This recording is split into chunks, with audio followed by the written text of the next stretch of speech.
It's a pretty miraculous thing, I suppose, making the transition from being a fish to being a human being. The first thing I should do is try to explain how I made the transition, and then the second thing is attempt to explain why. It has been so long since I made the decision to change, instead of actually assume the role of a human, that it might be hard for me to explain. Before my role in human civilization, I was a betta, otherwise known as a Japanese fighting fish. Although we generally have beautiful purple-blue hues, I was more taupe, and most people familiar with different species of fish thought of us betta as more expensive goldfish. I was kept in a round bowl about 8 inches wide at its longest point, which in human terms would mean living in quarters that are like 25 feet at its widest point. Now, it might seem large enough to live in, but keep in mind that as humans, you not only have the chance to live in a larger home, but you're also able to leave your living quarters at any point in time. I did not have that luxury. In fact, I had a very small glass apartment, not well kept by my owners, and at that point I had no ability to take care of the place myself. I had a view of the outside world, but it was a distorted view through the glass, and I thought I would never experience that world firsthand. Previous to living anywhere else, but before I was purchased, I resided in a very small bowl. Now keep in mind that my body, keep in mind it as length and not just as height, really. And I was living in what humans would consider an 8-foot square. I had difficulty moving. I even had a hard time breathing. And needless to say, from then on, I felt that I needed more space. I needed to be on my own, and no matter what, that is what I needed. I lived in said bowl alone. There was one plastic plant in the center of my quarters. Some algae grew on it, but that was all I had for plant life in my space. The bottom of my quarters was filled with small rocks and a few clear marbles. It was uneventful. Once they put another betta in the quarter with me. Oh, wait, I must correct myself. I thought they put another betta there with me. I must explain, please do not laugh.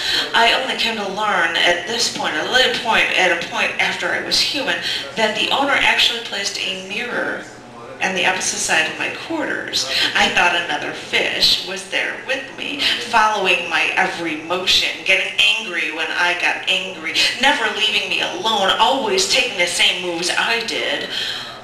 I raced back and forth across my quarters, always staring at this other fish, always prepared to fight. But I never did. Once I was kept in an aquarium for a short period of time. It was a 10-gallon tank, and I was placed in there with other fish of various species, mostly smaller. I was the only betta there. There were different colored rocks, and there were a few more plastic plants, and one of the outside walls was actually colored a bright shade of blue. I later came to discover that there was paper behind that glass wall.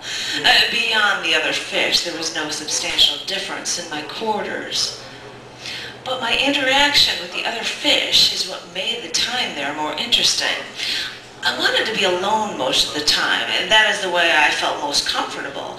I felt the other fish didn't look like me, and I often felt like they were specifically out to hamper me from any happiness. You have to understand that we are by nature very predatorial. We want our space. We want our dominance over others. We want others to fear us. It's survival of the fittest when it comes to our lives. Eat or be eaten. I stayed to myself most of the time in the aquarium. I occasionally made a show of strength to gain respect of the other fish. It made getting food from the top of the tank easier when it came to them tempting out, people wanting to be tempted to fight me for food. Actually, the fish might have attempted to fight me for food.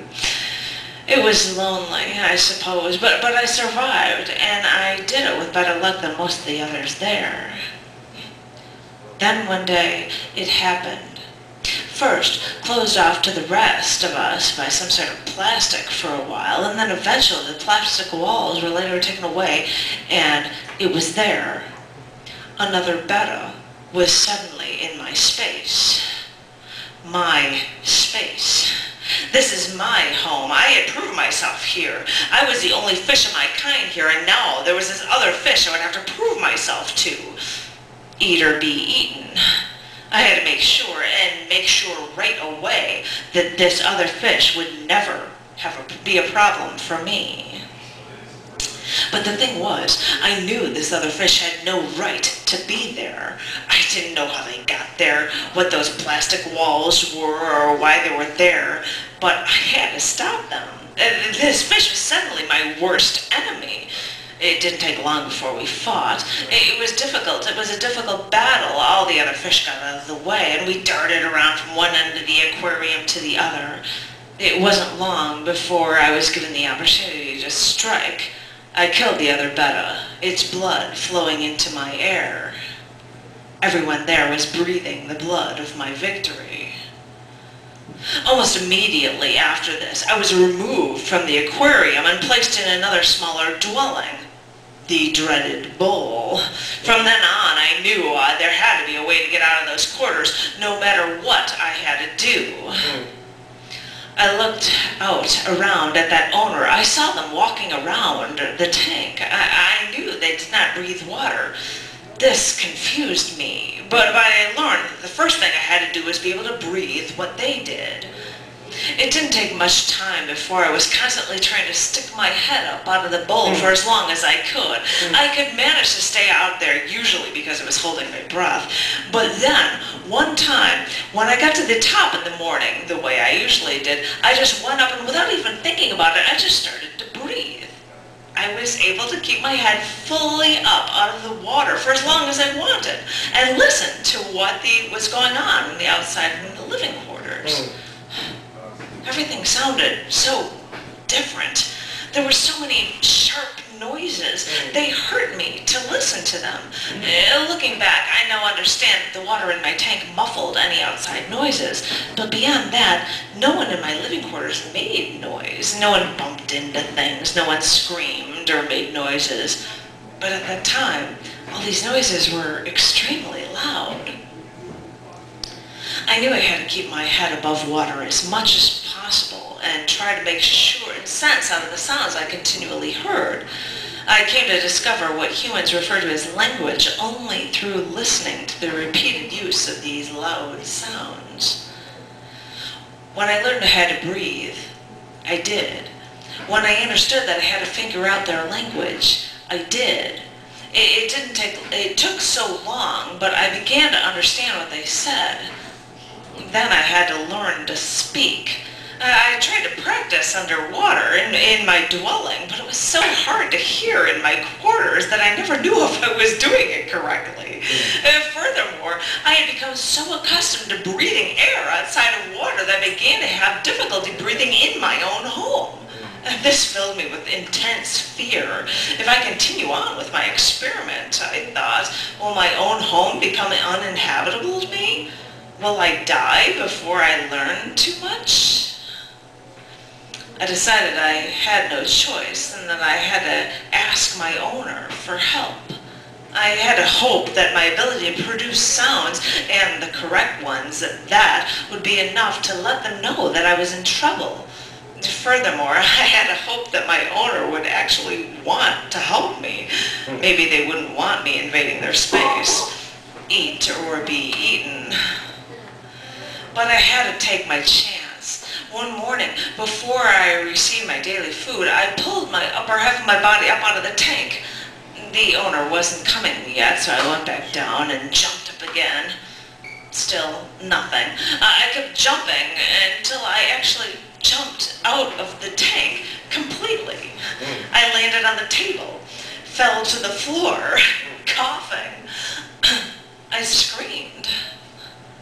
The next thing I remember, and you have to forgive me because my memory is weak here, and that was 7 years ago, is being in a hospital.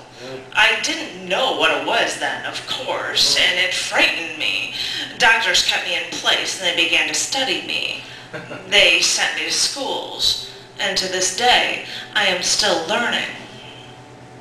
I have discovered one thing about humans during my life as one.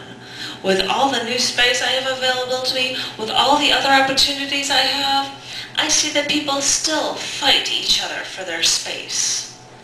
They kill. They steal. They do not breathe in the blood, but it is all around them.